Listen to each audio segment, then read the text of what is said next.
भारी ओढ़नी तो हर छूटल कवन अरे पिया हो कहवा बिजी रहेला तू कवना काला कबूल जनी जा बतिया टाल के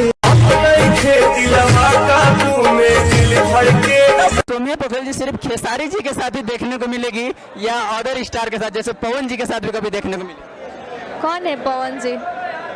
भोजपुरी के पावर स्टार।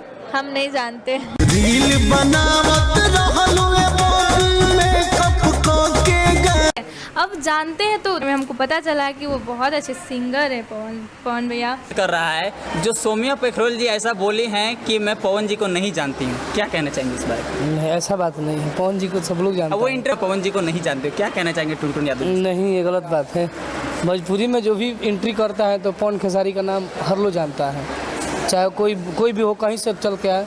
अगर सर बड़ी बड़ी कंपनियां भी अगर पैसा लगाने का सोचती है तो पहला प्रथम यही दोनों शेर को देखती है। भैया इतने हल्के नहीं है कि वो किसी से भी गवा दें। पवन भैया वो कलाकार हैं कि वह, और पवन भैया इतनी आसानी से सबसे नहीं गवा सकते हैं। इनके अंदर कुछ परखे होंगे, कुछ जांचे होंगे, तभी गवा। दोस्तों पूरे भारत में पवन सिंह के गाने ने धमाल मचाया है। जी हाँ दोस्तों, देख सकते हैं कि ऐसे ऐसे फैन दिख रहे हैं जो अपने माथे पर पवन सिंह के लाल घाघरा गाने को लेकर घूम रहे हैं। जी हाँ दोस्तों, हरी हरी ओढ़नी दूसरा गाना है जो पूरे भारत में नंबर 1 पर चल रहा है, और वहीं पर पुदीना हसीना 2 जो कि और भी धमाल मचाया हुआ है। लेकिन कुछ लोगों को पवन सिंह के नाम लेकर पब्लिसिटी पानी है। जी हाँ दोस्तों, उनको भी मालूम ही नहीं है कि पवन सिंह कौन है। कमेंट में बता दीजिए। जय हिंद।